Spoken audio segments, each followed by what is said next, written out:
Hello and welcome back. Sean here, Mountains Garage. On a beautiful Wednesday afternoon, despite the fact we got snow last night, about 7 or 8 inches of fairly fluffy snow, kind of wet underneath. But it is now December 2025, and you can expect that this time of year up here. Got up early, plowed it out of the way, ate breakfast, and decided today I had to handle something that's been bugging me when I got the 31 Model A two-door a week and a half ago. I moved the Willys over into the other bay under the 55. I moved the 47 Ford truck project that I worked on last winter outside, well, in a container, in a trailer. And that really hurts my feelings, but I can only do so much. But what was bugging me is I didn't finish the clutch linkage enough to see if it was going to work. I added a clutch pedal a week and a half or so ago. The video's already up there. And I mounted a cross shaft that I shortened and immediately realized I didn't have enough travel and wondered if I would have enough travel, and kind of left it there, moved it out of the way. So let's go down and take a look at it, and so you'll know what I'm talking about. So let's do that first. Of course, I didn't move the Willys. Rammed in a corner. I have to squeeze my way in and out. And like a genius, also decided to mount a different set of rear wheels and tires and force those off and on. But the last time we had built and shortened the cross shaft here, and I realized that I needed clearance here on the pipe. Right now my pedal's actually hitting the firewall. I don't think I'm going to have to go right down against the pipe. So for now, I'm going to leave this adjusted as is. But this is just a first gen Camaro, third gen Nova Z-bar bracket that would bolt to the outside of the subframe on those vehicles. I just did the same thing here. You can't see my hand, but I just drilled and tapped the frame. And I had to enlarge this hole for a 3/8 bolt, and that took an act of Congress. This thing is hard.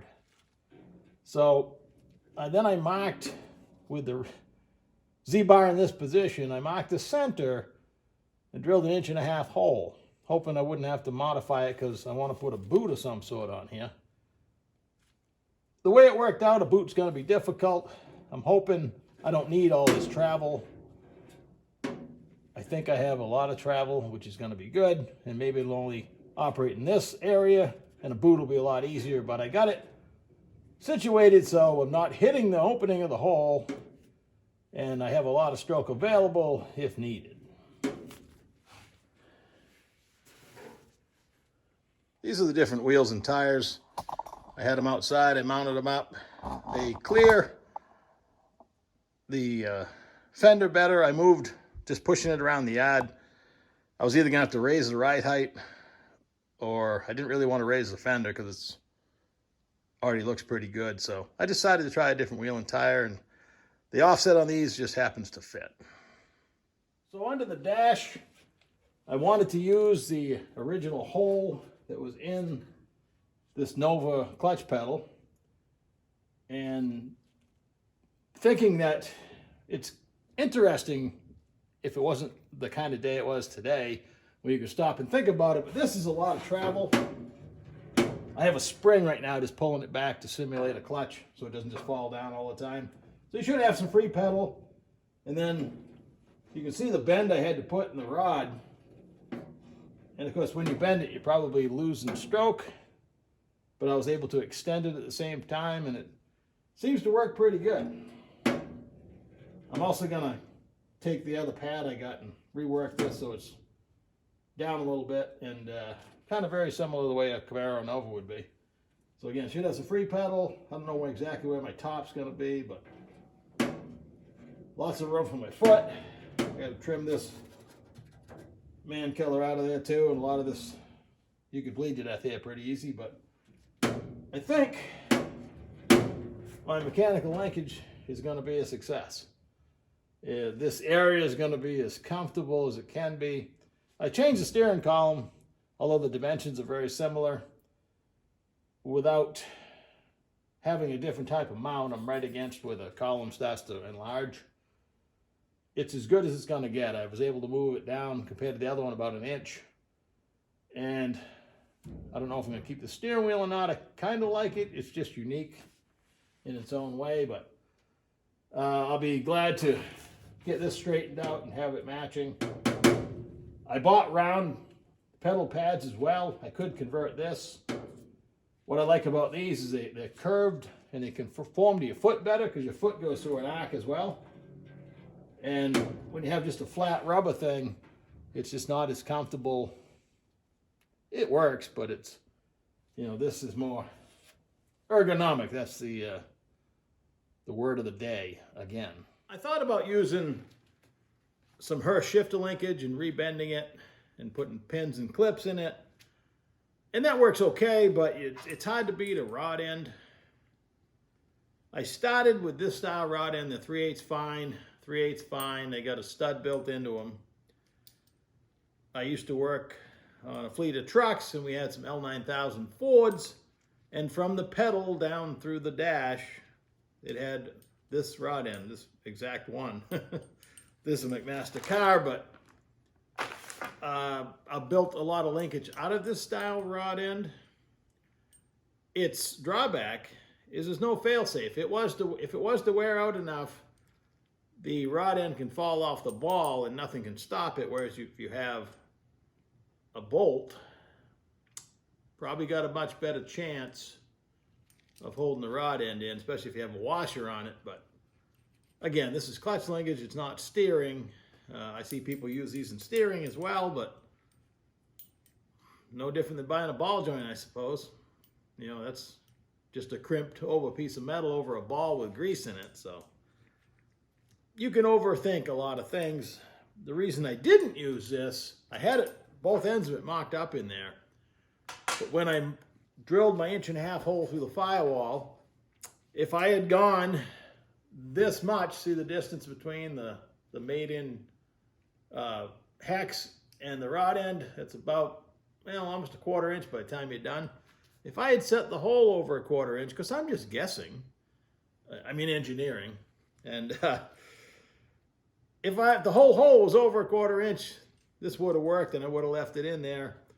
But I had some female 3/8 fine rod ends that I put a nut and a bolt through, and they moved the entire rod over more centers in the hole, and I was able to get it to go in and out of the hole. When I started, I had a hole through the firewall and the hole in the pedal was up here. So I had to put a bend in that rod, and of course you lose travel, I assume, although you bend all your shifter rods and they still seem to travel okay. You saw me do that shifter linkage on the T10 that's going in the Willys. And 1 and 2 I did not modify, and 3 and 4 is the same stroke. So hey, you'd have to be an engineer, and if you are, go ahead and tell me all the details of how an arc changes your arc. So now I needed to go from 3/8 female fine thread, 3/8 24, to a rod of some sort. So this is just hardware store 1/2 inch drill rod, whatever you call it, rod. And I had 2 3/8 fine thread black oxide Allen head bolts. So I ground the black oxide off them and cut a conical pot in, a recess for the weld, did the same thing to this. And if I had MIG welded it, it probably would have came out better than TIG welding. I TIG welded it, and the imperfection in this cheap piece of steel, plus however the coating or whatever, I ground it all off the Allen head, but down inside the hex where you'd put the socket to tighten it still had the black stuff in it, and I had some contamination. That, and I forgot to shut my ceiling fans off, which push the heat down in the wintertime, so the thermostat shuts off. My welding table is right under one of them, and that, I believe, affects the welding as well, so it didn't go as smooth as I hoped. A familiar theme, I'm getting good at working through it, Ended up looking like something when I was done, but not what I'd hoped. I'd hoped it looked like it was, really professional. Instead, it looks just okay. But remaking it out of the same junk, may not improve the situation. But I did, again, kind of eyeball. When I originally marked it, I threaded one of these in, held it up against the firewall, and guessed at the length.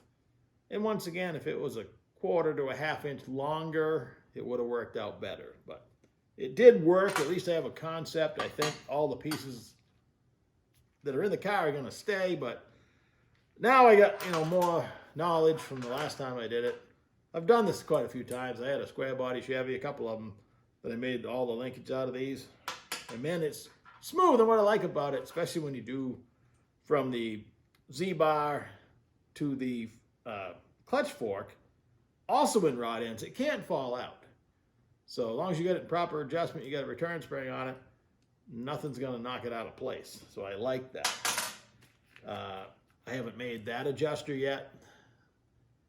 I got a couple choices, and when we get that file, we'll talk about that as well. So hope you had a great day. If it snowed where you're at, hope everything went well. Again, today was one of those days the phone just never stopped dinging and people calling, and yeah, definitely one of those days. But probably because I'm tired. Almost 3 decades of snowfall being tied to work, it really messes with you, I guess, because I don't sleep well the night before. Even though everything laid out, all I had to do was, plow when the sun came up today. Instead, I was out there, 4:45, and had it all done as the sun was coming up, which was really pretty. I have a asphalt driveway, and if you can just expose a little bit of the tar, the sun will take it from there. As long as it gets up around 30 degrees, my driveway is as black as the road. So have a nice evening. Talk to you soon.